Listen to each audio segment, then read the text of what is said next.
Olá pessoal, tudo bem? Segundo vídeo aqui, dando continuidade à apresentação do livro do James Ford, né, que foi uma leitura que eu fiz recentemente, tá? Desta obra que tem como título, então, Ateísmo na Ágora, uma história da descrença na Grécia Antiga Politeísta. Então, como eu já falei no vídeo anterior, né, sobre a apresentação, infelizmente o livro não tem tradução em português. Ele foi publicado ano passado, em 2024, na Inglaterra, né? E o James Ford, ele trabalha lá. Então, no primeiro vídeo, né, eu falei sobre os capítulos iniciais, capítulo 1 e capítulo 2, né, que é a introdução, apresentando a paisagem do ateísmo grego, e o segundo capítulo é Fundações, aprendendo sobre crença e descrença no ambiente religioso grego. Tá? No final são 7 capítulos, e o terceiro capítulo ele tem como título Moralidade, ética ateísta e imoralidade no imaginário grego. Tá? Então eu queria falar um pouquinho agora sobre este capítulo. Ele começa aqui na página 49, tá? E, bom, tem algo que eu quero mencionar referente a esse livro aqui para vocês, mas vamos ver o seguinte: nessa discussão, né, sobre ética, moral, quem está habituado a pensar e a discutir as questões referentes ao ateísmo sabe que um dos grandes discussões que tem é sobre a relação entre ateísmo, religião e moral. Tá?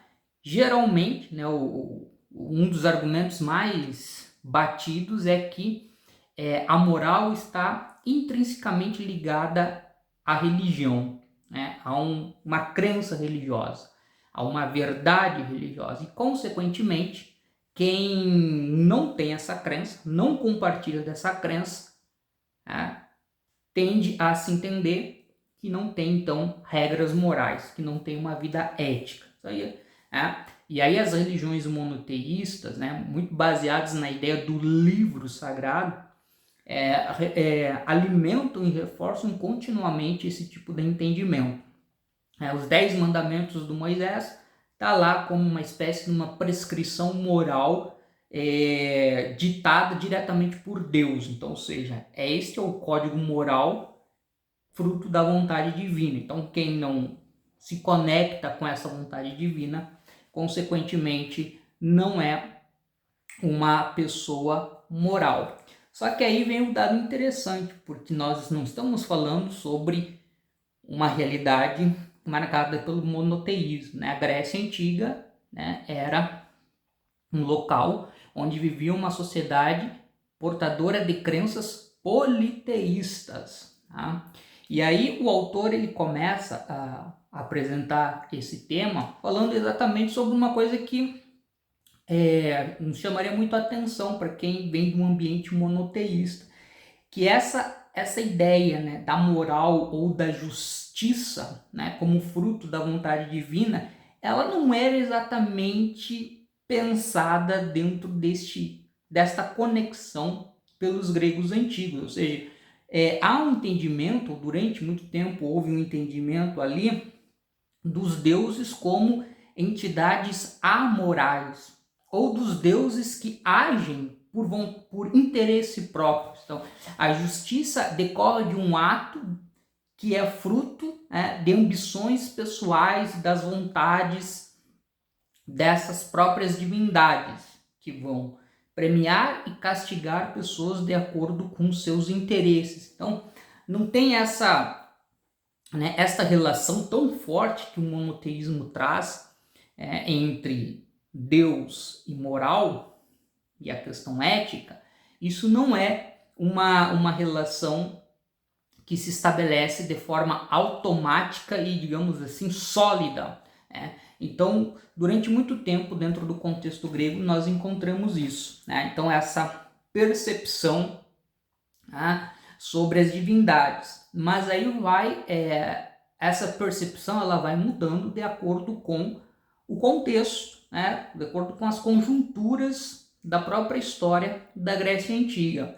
Tá? E aí vem um dado interessante que o autor coloca o seguinte, né, ali no final, né, na parte final do século V, antes da Era Comum, geralmente é assim, né, na história da Grécia Antiga, o chamado período clássico, né, é o período que corresponde ao século V, antes da Era Comum, né, que é a questão lá do apogeu da democracia ateniense, né.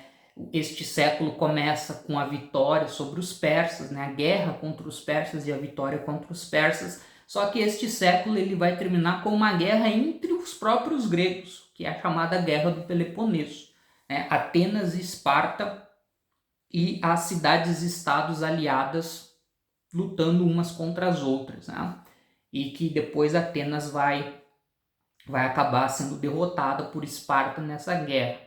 Então, dentro desse cenário, né, pensando agora a realidade ateniense, o autor escreve o seguinte, que a partir do momento em que, né, a realidade da guerra ela vai se impondo, vai trazendo dificuldades, agruras, tristeza, sofrimento, se busca cada vez reforçar uma conexão com as divindades.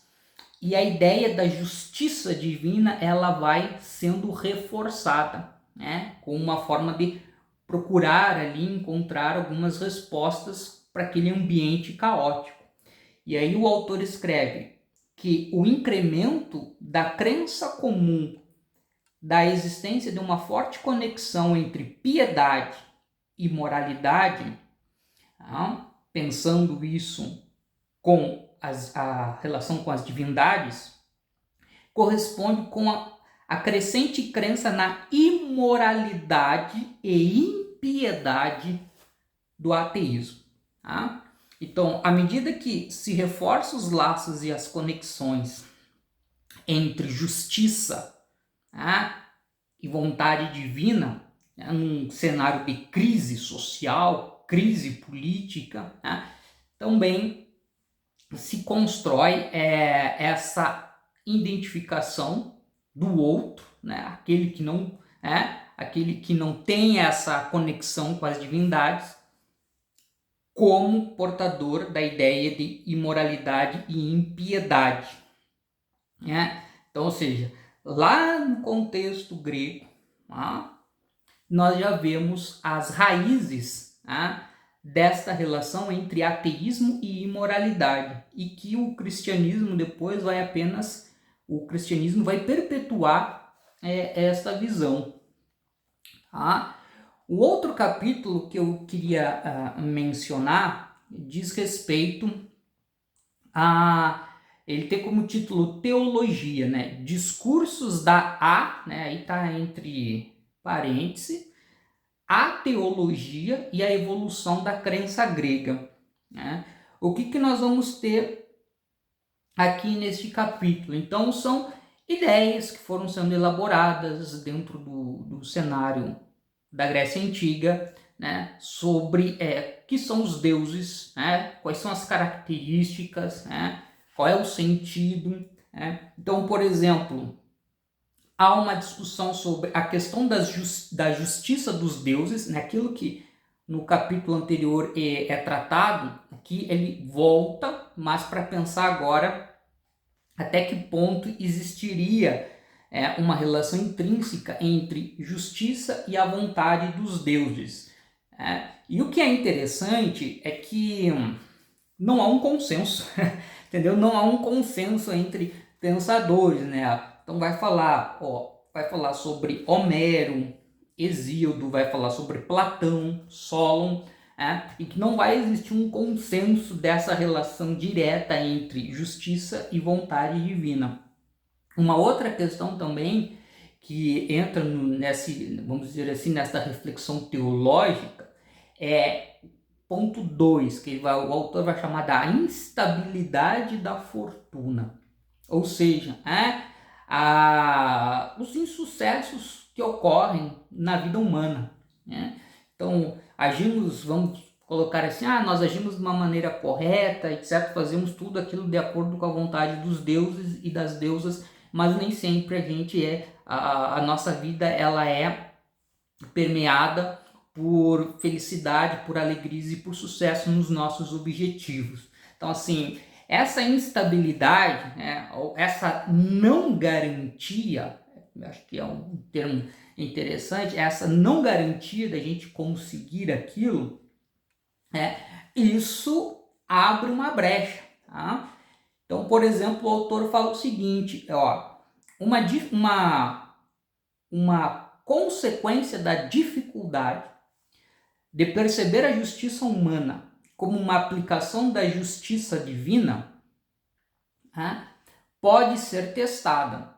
E uma vez que a justiça humana não corresponde, né, a esta conexão, né, com a justiça divina, isso poderia ser usado como um argumento para dizer que os deuses não existem.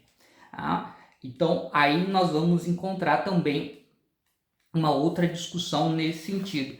É interessante, tanto no capítulo anterior, sobre a questão da moralidade, e esse capítulo sobre a questão da teologia, né, o que mostra é que dentro da sociedade grega antiga não há um consenso, né, sobre a questão das divindades, né, sobre o seu caráter, sobre sua vontade, né, sobre suas questões básicas. Então, isso abre uma possibilidade. Né? Por exemplo, se não há uma certeza que é pensada como algo padrão, que moral está vinculado à vontade divina, então, e muitas vezes os deuses são percebidos como seres amorais, isto abre um leque para permitir que se pense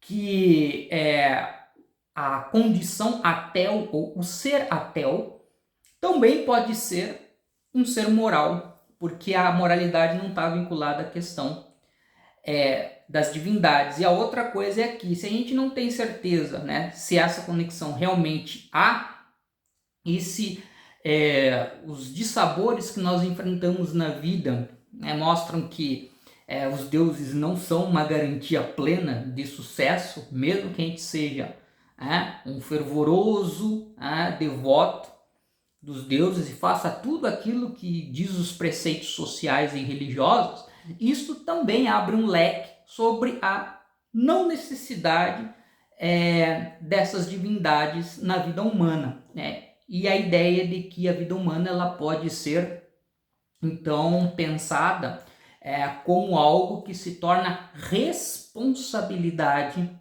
dos próprios indivíduos. Tá? Então, esse aqui. E o outro capítulo, para encerrar esse vídeo, tá?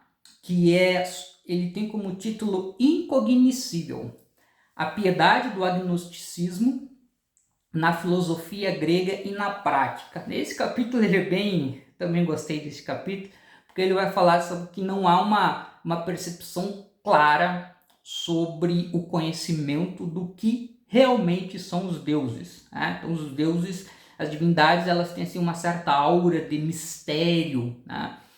Que acaba levantando uma série de dúvidas ao longo do tempo.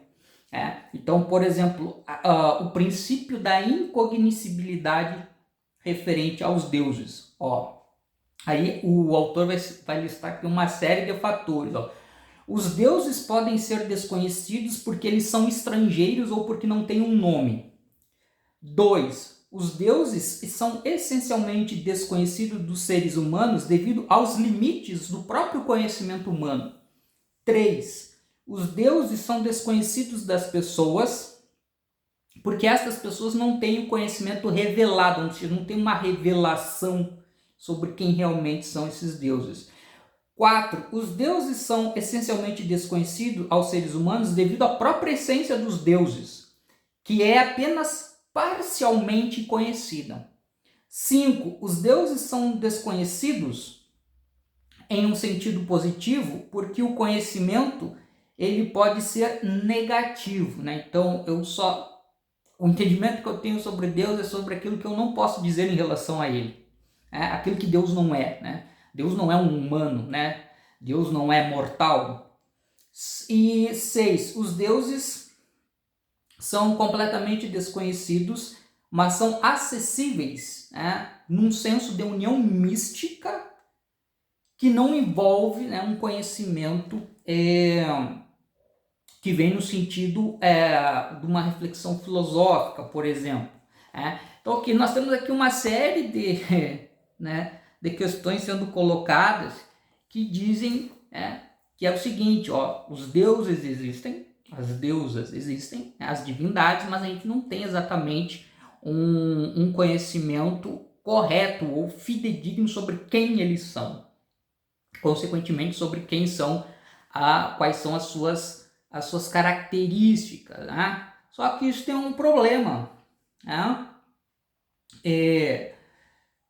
Enquanto é incognoscível, né, este termo, ou esta ideia, ela pode se tornar um sinal de piedade, né? Por exemplo, eu sou um reles mortal que jamais terei capacidade de saber quem é Deus em sua essência. Então eu me prostro, né, a esta divindade.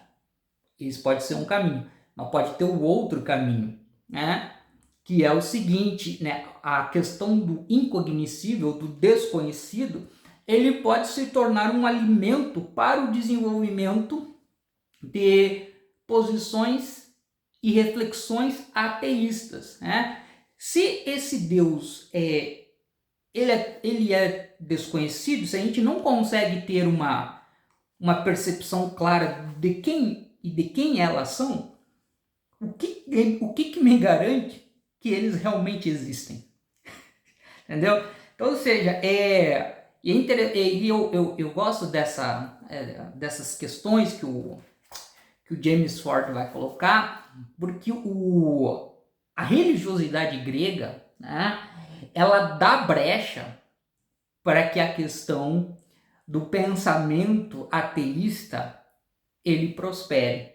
O que a partir daí, se a gente olhar para a história da Grécia Antiga, é pensar conjunturas que favoreçam o florescimento desse pensamento ateísta, né?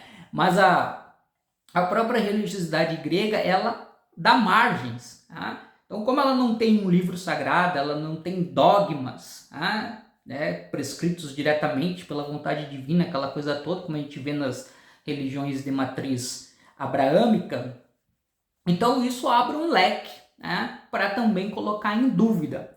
E é na verdade, esses 3 capítulos eles trazem um pouco dessa questão que o James Ford coloca para nós. Tá? Então era isso. Tá? E aí, no próximo vídeo eu volto aqui para fazer o fechamento com os 2 capítulos que eu achei maravilhosos, assim, que me chamaram muita atenção. Tá? Um abraço, pessoal, e até mais.